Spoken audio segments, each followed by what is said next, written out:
out the heat on Rupert Murdoch's conservative empire. DOJ vet Andrew Weissman is standing by and will give us his view and analysis. He will assess a huge shot across the bow tonight. The DOJ now trying to pressure war coverage at Murdoch's Wall Street Journal. That's, of course, Fox News' sister outlet. They're using subpoenas, and the government is claiming illegal leaks to, according to many experts, abuse power to shape or stifle critical war coverage, which, of course, the country is aware of because it is partly the press and information about the war, its reality, that's made it a very unpopular war, plus the economic fallout. And I have more on that part of the story later tonight. It is a problem for Trump and the midterms. But this story is one where journalists must actually also kind of weigh how we, in this case, our colleagues at the Journal, peers, competitors, whatever you call it, but how journalists report on something that Trump has done more than any other administration since Nixon. How do we report on the government trying to make us, our reporting, or our colleagues and competitors' reporting part of the story? Well, the Journal has decided to report on unusual subpoenas that its own journalist reporters received from the Trump DOJ, as you see here. The masthead is the Wall Street Journal. This story is about the Wall Street Journal. This is reporting about how they are reporting and being potentially intimidated or punished through this government that they're reporting on. Now, to be clear, this has been a losing revenge streak in legal moves by Trump. And you probably, if you follow the news, have heard about them. We've seen these efforts against people. James Comey was a big story. He did an interview on MS Now with Nicole just yesterday. But we're also seeing it against institutions and journalism itself. That article I just put on the screen notes that the paper received grand jury subpoenas for records of its reporters covering this war. Now, this is a huge deal. This is about war, which is one of the obviously most important and grave powers a president wields. And remember, this war, which has proven so unpopular, is being waged unilaterally. The president did not work with Congress. The president did not address the nation up front or leave any time for any kind of meaningful dissent or protest. He launched a proactive attack on Iran. The strait that was once open for our energy needs is now closed. The ceasefire exists. We don't know what comes next. But I mentioned that brief war history to say that with Congress cut out of the loop and the American public cut out of the loop, one of the only other measures left is journalism reporting how the war is going and the facts about the war. And the facts have been, to put it fairly, mixed, negative. Plenty of them look bad for the Donald Trump administration, for the war planning, and obviously for the gas prices and the economy we're all living through. And against that type of accurate, or shall we say evidence-based information, this government, your government, is responding by trying to intimidate, legally stifle, and potentially jail the people doing that reporting. You know, I always try to talk to you. I mean, I'm talking through a camera, right? But I always try to talk to you directly about what we know and don't know and what's happening. This is what's happening, and we know it's a problem.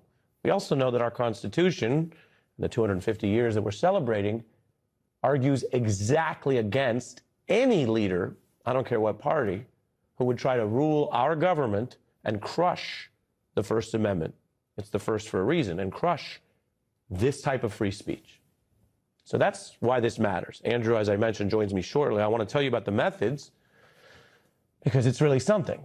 Trump delivering his message on a sticky note with the word treason in Sharpie placed atop a stack of printed articles that he handed to the acting attorney general. That's how some of this got started, according to a very detailed account from CNN's reporting. Now, that official is, of course, Todd Blanche.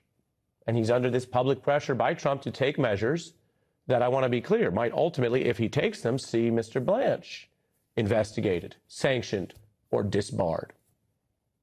He knows, with his law degree and his experience, that if he actually is going out and pursuing baseless, false claims against journalists or others that are only designed to intimidate, to do selective prosecution, or to shape war propaganda, yeah, You can lose your law license over that. And if you look at these polls, it's not clear that Trump's friends are going to be in office forever. Trump shared a literal enemies list as well that demands that Blanche indict John Brennan, Hillary Clinton, and Barack Obama. So it's someone else's post, as you see, and it's Donald J. Trump, the sitting president, who shared it, reposting that. The idea of the Trump DOJ indicting Barack Obama may sound far-fetched, even after everything. But the evidence we have shows that in his demands, Trump is serious. It was once far-fetched to think he would abuse legal powers against so many sitting lawmakers, an FBI director, a CIA director, the current Republican leading the Fed. That's already happened. I keep showing you this chart because it's a fact, and it is a problem if our country lets this become normal or memory hold like so much other civic amnesia that we have. This is our current situation. So you can't just look at the new next effort by Trump to turn up the heat on a supplicant like Blanche and say, well, he won't go to Clinton or Obama. They very well may try.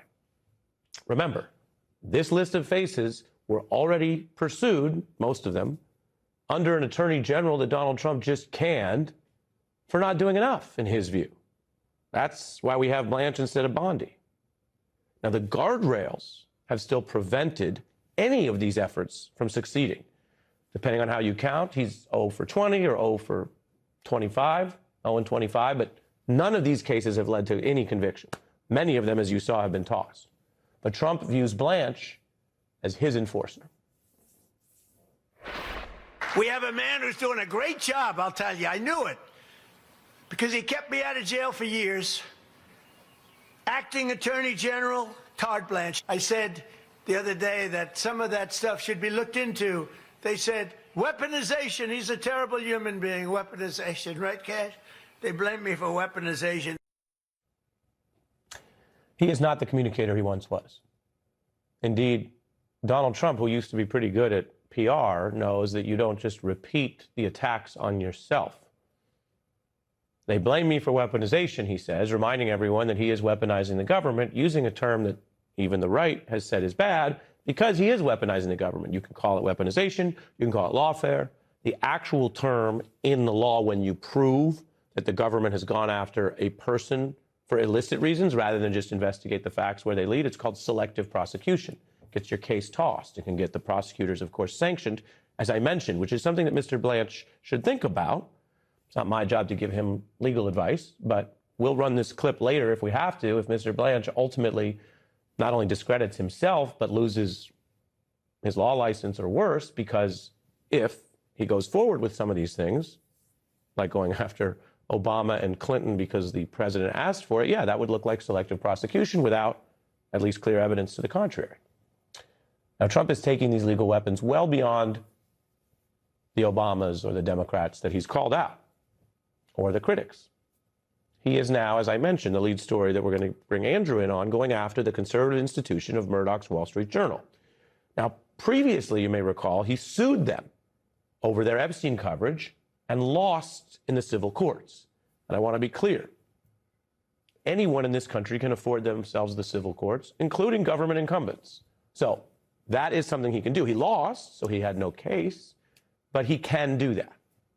But after failing, what we're seeing now, and why I mention it to bring us up to speed to tonight, is Trump's doubling down with this criminal probe, which is much more serious, using a criminal investigation and those kind of subpoenas for journalists, which carry the implied threat of potential jail time if you don't cooperate, and using the part of our system that is strong. When you say to the courts, well, this could be national security or this affects war, there might be illegal government leaks, that can matter. And by the way, the DOJ is allowed, of course, to pursue illegal government leaks. That usually means going after the person in government who broke the law. The journalist didn't, if they only reported something that came from the government, but they can do that. The question here is whether this is abuse of power, leaning on that type of power to silence and censor the war coverage.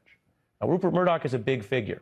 He has a complex history with Trump, but he still runs Fox News, which nowadays Trump and MAGA see as a very friendly place. But just like Putin started with the biggest opposition critics, but moved on to other people that used to be in his inner circle, Trump will go after you even if you own Fox News. Nobody is really safe if you start publishing or airing things he disagrees with. Remember, Rupert Murdoch is such a kind of big political figure. They had that whole show and character based off him in HBO's Succession. Now, this is fiction, echoing perhaps some view of reality, but they cast Murdoch as someone who was tough and willing to fight anyone.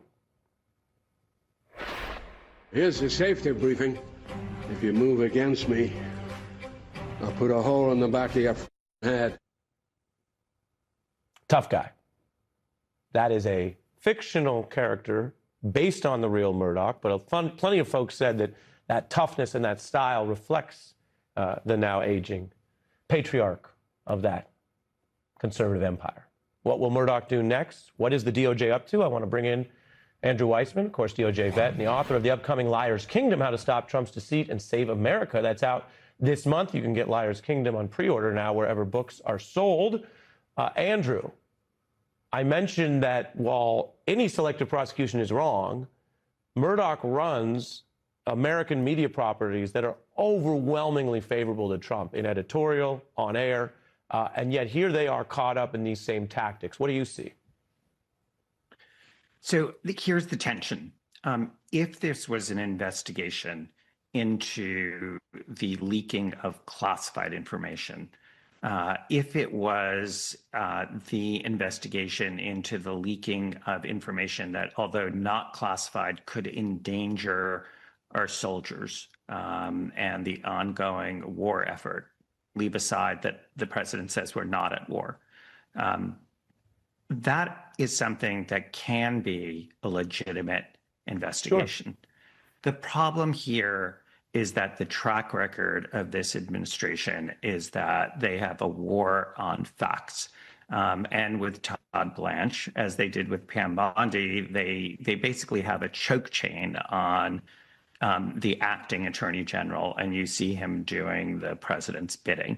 And so the real concern here is that this is, as you said, a way to simply continue the pressure on sort of whitewashing the stories that come out, whether we're talking about suing civilly, as you mentioned, the Wall Street Journal, the New York Times, Kash Patel's lawsuit against The Atlantic, or the attack, as you mentioned, on Jimmy Kimmel or Stephen Colbert, or getting the FCC to threaten the media to whitewash the story here. That is a way of silencing the opposition and creating only a rosy picture. And there's nothing more important than having the truth about something as serious as a war that has not been declared by Congress, meaning that this war is not something that is constitutional, this is something that Congress would have had to declare. And the president. And I'll jump in to say, what do you think about Murdoch here as an adversary who didn't fold in a civil case? And the Journal is being clear. I said it's their choice to publish this so people know what the administration's doing, which seems to be an early clue they don't necessarily fold here either. So, the Wall Street Journal, whatever you think of its editorial page, it has serious journalists. And this goes to this issue of whether this is a serious news organization that would have published something that they believed was going to threaten or risk the lives of our soldiers. As you know, reputable news organizations don't do that. They think long and hard, and they usually actually consult with the government before they would run a story where they thought that was an issue. But when the Wall Street Journal, like the New York Times, like our own station, like The Atlantic, will run stories that they believe are truthful, that are sourced. And it is so important. This is getting news to the American public. Yeah. And it's the last thing that the government should be doing. This is what it means to be in government, to be responsible, is like, you may not like being criticized. If you don't like being criticized, if you don't like people running stories about what you're doing, don't take the job. Yeah, get out of the kitchen. Well, and you and I have discussed now years running how to handle this. What does it tell you that thus far Murdoch has proven tougher on this issue, whatever the many other concerns with him, than law firm leaders, some of whom claimed they were for facts and civil rights and then weren't, business CEOs who've talked about running media empires, and Disney talked about the First Amendment and then responded to a lot of pressure. What does it tell you? You know, Jack Smith said something when I interviewed him. He said something at the end that he said, you know, at this time, one thing that you learn is you really learn sort of not only who your friends are, but what they're metal, like what they're made of. And this is a way of seeing, you can see a Jeff Bezos that, in my view, you know, has all the money in the world and is caving in a way that is just so disheartening in terms of what's happened to the Washington Post, one of the great news organizations of this nation. And whatever you think of the Wall Street Journal politically, whether you agree with them or not, they are standing up for the First Amendment in a very, very important way. Now I'm over on time, but I'm going to extend another 40 seconds. Your view on, if they fight, where this goes, because the courts, and you've litigated tough cases, the courts do defer to anything they think is valid national security, and we've seen pressure on reporters. But if this is a trick, a ploy to censor war coverage, then do you think the Journal and its reporters have a strong winning argument here? That is a great question.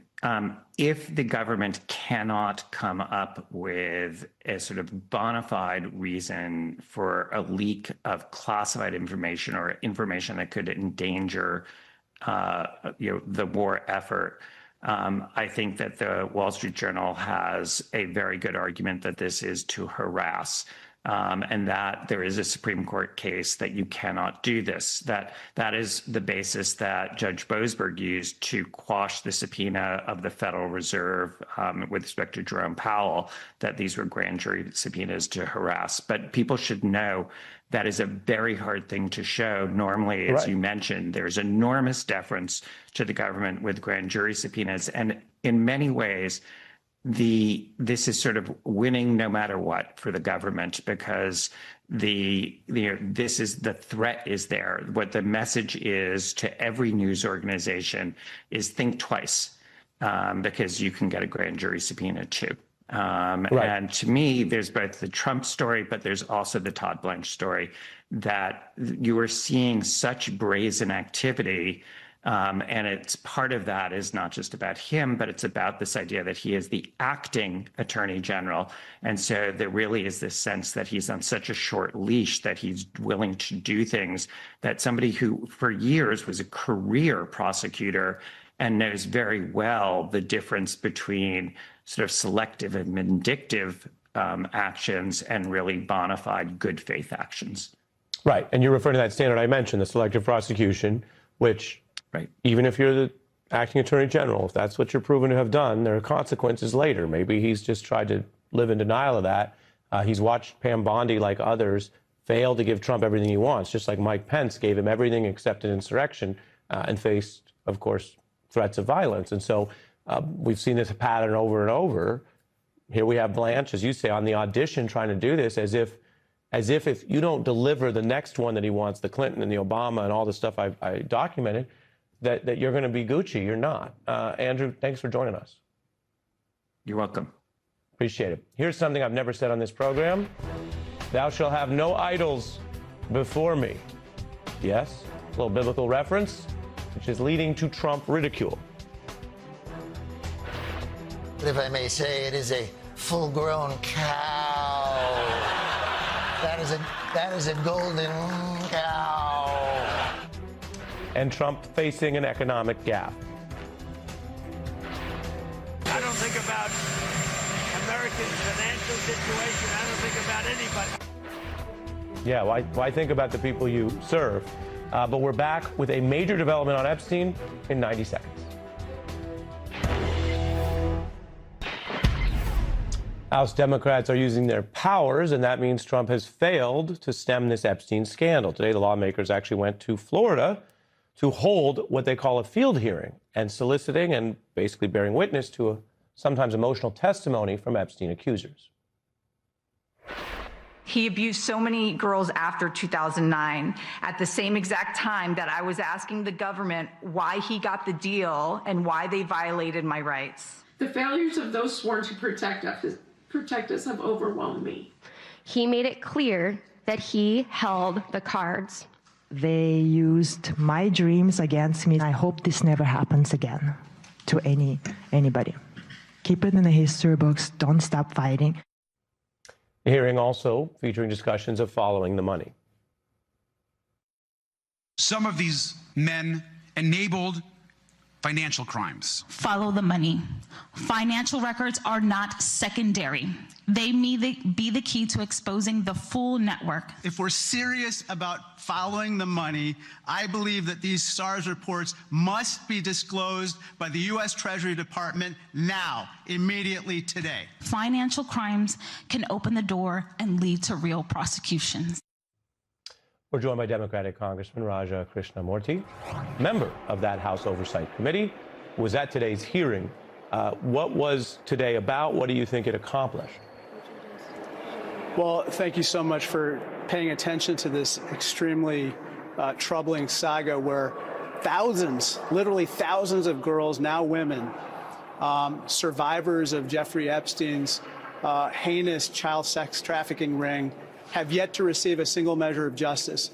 And so today, for the first time in more of an official setting, they've been able to tell their stories and be asked questions about their particular experiences. And what they said was heartfelt, very moving, and it took a lot of bravery and conviction on their part to come and reveal what they did. Yeah, you mentioned using the process for that goal. Typically, when the system works, it's the DOJ that does all this, that takes witness testimony. You and others have pointed out that that's failed. And so you have a co-equal branch doing that in the breach. I want to play some discussion of the DOJ's failures, negligence that accusers spoke about. Take a look. These files displayed my name, my phone number, my old address, where I worked at the time, where I was studying, and other identifying information. I woke up one day with my name mentioned over 500 times. I can only imagine the long-term impact this mistake will have on my life. How do you contrast something so glaring, obviously hypocritical, when Donald Trump and others ran on transparency? Then you guys had to pass this unusual law to force him to do what he wouldn't. And then there was great delay and care to protect things regarding political insiders, often men, and Donald Trump, and not these accusers, as the hearing showed today. Well, I think the through line here is that there are corrupt interests that unfortunately are corrupting the administration of justice in this particular case. You're absolutely right. There was a very important document that was displayed at this particular hearing showing that the DOJ itself back in 2019 identified numerous co-conspirators to Jeffrey Epstein. But that very document came back to us produced with redactions of at least 6 individuals, and none of them have been disclosed. They might be among us continuing their predatory practices. And among the others, the only 2 people who've been prosecuted in any way is Epstein and Ghislaine Maxwell. And Maxwell now is seeking a pardon, and she might actually get one from Trump, which is completely unacceptable. So you see just a corrupt administration of justice here. Yeah, Congressman, while I have you, the Epstein transparency law also requested information about the circumstances of his death in the custody of the then Trump Justice Department and the Bureau of Prisons. And we've reported on this. There was a lot of irregularities. The DOJ was not transparent or consistent on that set of history, both under Trump, but then under the Inspector General report, which was released during the Biden administration. Now we've got more information, including this purported or possible handwritten note from Epstein's jail cell believed to be described to be by him as a suicide note. That's new. Took all these years to come out. Do you view that note as likely valid, and do you think it makes it more likely that the government assessment that he took his own life was correct? I read the contents of the note. It doesn't shed a whole lot of light for me on the particular situation at hand, except it's another indication that the government failed the survivors, as they pointed out today at the hearing. They allowed you think him. There was, if you don't think it was valid, or you think there might be foul play, what is your theory of the case? I don't know. I'm still trying to understand the circumstances of his death. Can I just say one other thing, which you pointed out before, but which came out loud and clear at the hearing, which is that there's $1.5 billion worth of wire transactions contained in what are called suspicious activity reports that have not been produced by the Treasury Department and has been specifically blocked by Scott Bessent at Donald Trump's behest. I feel that that is an obvious an incredibly important source of information to illuminate the scandal and bringing accountability for what was done. And now I'm out of time, but do you have Republicans who would help subpoena that, or they haven't joined that effort? Yes, we're in talks with Republicans as we speak, and stay tuned. This is going to be a big topic for my own office and some others to pursue. Interesting. Well, yeah, no, you were, as I mentioned, central in this, especially the hearing today, and we wanted to hear from you. So thank you for making the time, Congressman. Let me tell folks what's coming up, because there are new numbers on Trump's inflation, and they're bad, and new polling that Republicans blame him for the prices. A warning inside the FCC about the Trump censorship agenda, and the Pulitzer Prize-winning journalist Marty Baron on these censorship and free speech issues. He's a rare guest. If you see CNN, you think they're winning the war.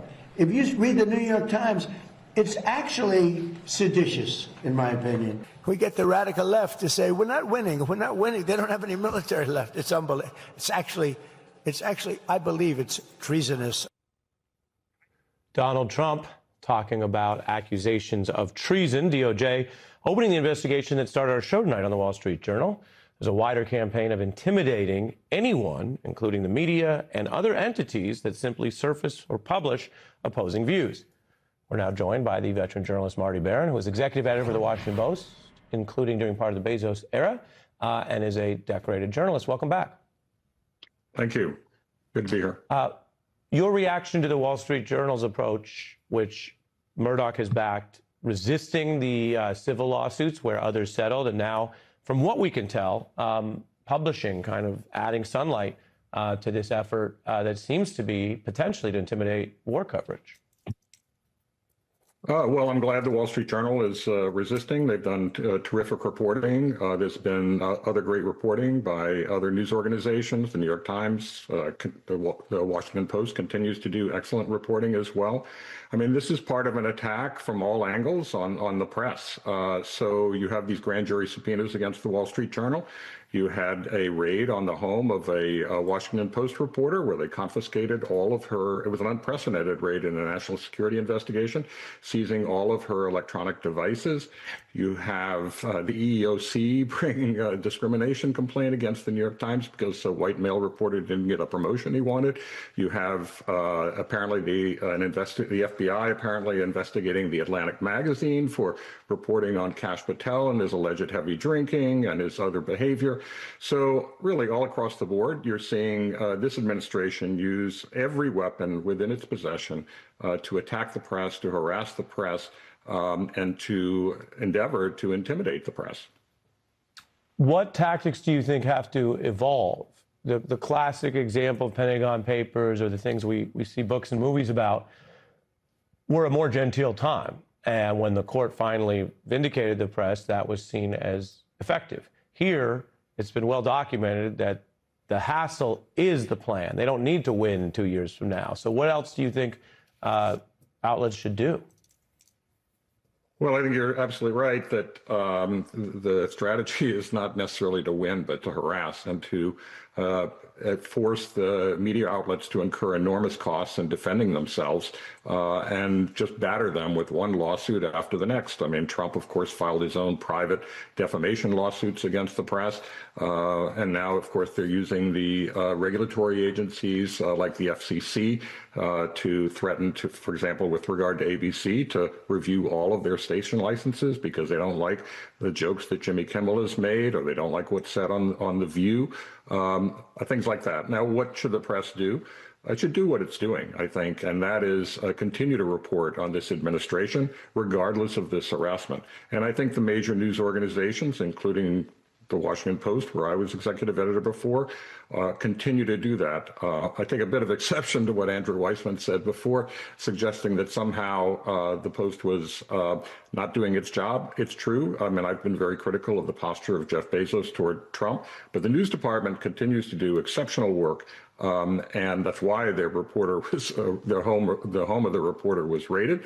And by the way, they just won a Pulitzer Prize for public service, the top Pulitzer Prize for the coverage of the administration and what Doge was doing under the aegis of Elon Musk. So I think, look, what this administration fears more than anything are facts. Actual facts reaching the public. And what it's trying to do here is to keep those facts with regard to this war away from the public, outside of the public domain. You mentioned the comedians, and with Colbert's show coming to an end, you had this pretty rare moment of unity. Take a look.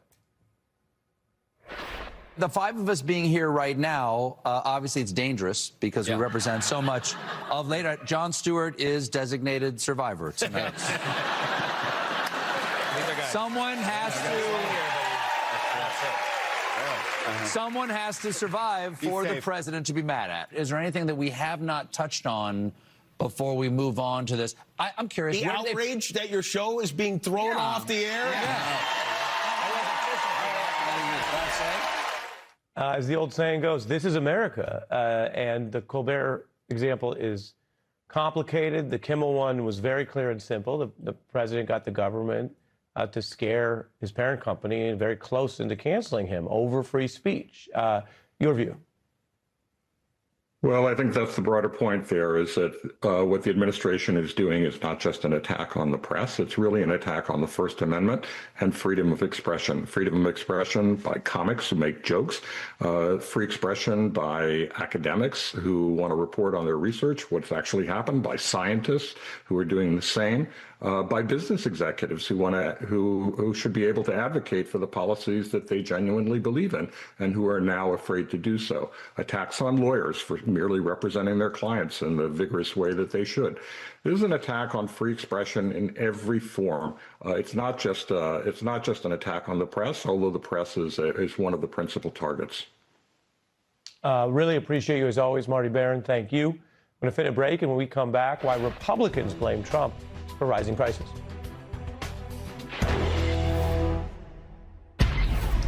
Donald Trump started a war that's raising prices, something apparently everybody agrees on. There are new numbers that show inflation is up almost 4%. That's a 3-year high. Price hikes wiping out any wage gains. So people are comparatively worse than when Trump took office, which is very different than what he campaigned on. Starting on day one, we will end inflation and make America affordable again. One of my top priorities will be to quickly defeat inflation and make America affordable again. If you notice, what word have you not heard over the last 2 weeks? Affordability. Because I've won. I've won affordability. Fact check, false. Affordability is not just a word or a catchphrase. You can see the headlines, the tariffs, the war, prices up, gas to food. People are upset. America has become completely unaffordable. Trump pointing, but he needs to be like, I did that. Look at these big, beautiful, expensive gas prices. I'm not doing anything. I'm not going out because gas is $4 in Iowa. Oh my God, look at these prices. Is everyone like internally panicking at checkout, or is it just me? $25.99 a pound, Donald Trump. You're really making America great. What is this economy that we are all living in right now? It makes me so mad. That's real people sharing what they're going through. They call that, person on the street or anecdotal, but the wider numbers show 77% of Americans say Trump's policies are raising prices. That includes a majority of Republicans. I repeat, a majority of Republicans blame Trump for these prices. All those narratives about the MAGA base, fact-free, well, on some issues, reality I call it, he can't escape. Meanwhile, what's Trump focused on? Well, among other things, a golden statue of himself on one of his own golf courses, which is how you know he approves. A golden calf moment if we ever had one. He's also engaging in some recreational idolatry because last week Trump celebrated a new 22-foot golden statue of himself at his Miami golf club. I don't want to suggest this is actually a case of false idolatry. If it was, God would probably be punishing us the same way he did in the Bible with a plague. And I mean, that's not happening. Breaking tonight, the deadly outbreak of a rare rodent virus. Molly Jong-Fast is here on Truth Stranger Than Fiction next. He's also engaging in some recreational idolatry because last week Trump celebrated a new 22-foot golden statue of himself at his Miami golf club. I don't want to suggest this is actually a case of false idolatry. If it was, God would probably be punishing us the same way he did in the Bible with a plague. And I mean, that's not happening. Breaking tonight, the deadly outbreak of a rare rodent virus. Can't make it up. We are back with Molly Jong-Fast. Her book is out in paperback, How to Lose Your Mother, right after Mother's Day here. Welcome. Thank you. It is strange, and it is the ultimate contrast. Donald Trump looks out of touch, elitist, smug. We played sound earlier, him saying, well, I don't think about Americans' position. And then you have the ballroom of it, the statue of it. It's not even like they're pretending, and you could say, well, that's Trump, but he did pretend in 24. He talked about prices then. Yeah, and he actually really ran in 24 on prices. You know, his whole thing was that Biden world wasn't sensitive to inflation and he was going to bring prices down. He even said things that like normal politicians might not say because they were impossible to do. Like, I'm going to make bacon cheaper. Like, we all know it's very hard to make prices go down once they've gone up. And in fact, what we've seen, I mean, what's so interesting about Trump is that he's done the exact opposite of what he said he was going to do, right? Everything that he has done, like the tariffs and the war in Iran, they have made things more expensive. And people put it together. They've connected it in the polling. You see that. Right. And it's, if it were a movie, or Jon Stewart made the biblical reference, of course, if it were a parable, you know, some orange fox, and always lies, so up is always down. So when he runs on, hey, one thing I'm going to do is lower prices, or have no forever wars, or release the Epstein files, every last big promise, with the exception perhaps of hardline immigration, has been contradicted. And where we've seen Trump, I think, really lose a step is if you look at like 2018 coming into the midterms, even though he didn't do well in the midterms and his party lost a lot of seats, including in Iowa, where they lost 3 seats to Democrats, which I think could happen again if you look at these polls. Then he was still able to sort of stay on message. It was different messages, but he was able to do it. Now what you really see, and I think the thing that's really upsetting Republicans and really scary for them, is that he gets out there and he starts talking about the ballroom, or he gets out there and he starts talking about painting the Lincoln, you know, painting the fountain in the Washington Monument. Like, these are things that are just unforced errors. Like, if he were with it, he could go out there and say, look at what we're doing. We're taking down the gas tax. Now, the gas tax happens to only be 18 cents and gas is up like $1 a gallon. But he could at least point to something that was a talking point. And what you see with MAGA is when MAGA starts to get in trouble, they can't message succinctly. Like, when they're in their sweet spot, they have like messaging discipline like you can't believe. And what happens when they start to get into trouble is that they're messaging all different things. Right. And the president, out of whatever it is, some people say fatigue, some people say, well, he's in his last term, he knows it. We don't hear any fantasies about a third term anymore, because it would just draw attention to the fact that in addition to it being illegal, you couldn't win a third term on these numbers. So we don't hear about that, but his messaging has been troubled. With that said, there was this fertility event at the Oval Office, and obviously we wanted to end tonight with that. Take a look. We have, as Dr. Oz pointed out, a fertility crisis in this country. 1 in 3 Americans are underbabied. These reforms will give states more flexible, lower costs. We had a series of presidents that were trying to discourage childbirth and motherhood in this country. We now have a president that is trying to encourage it. I became the father of fertility. I just want to point out that Democrats had under Biden this thing called the child tax credit. It took like a huge number of children. I can't remember, like 40% of children out of poverty. It was this amazing thing. And you know what happened? It was allowed to expire. And Republicans, so like they can talk about how much they want people to not be underbabied, which is not a thing.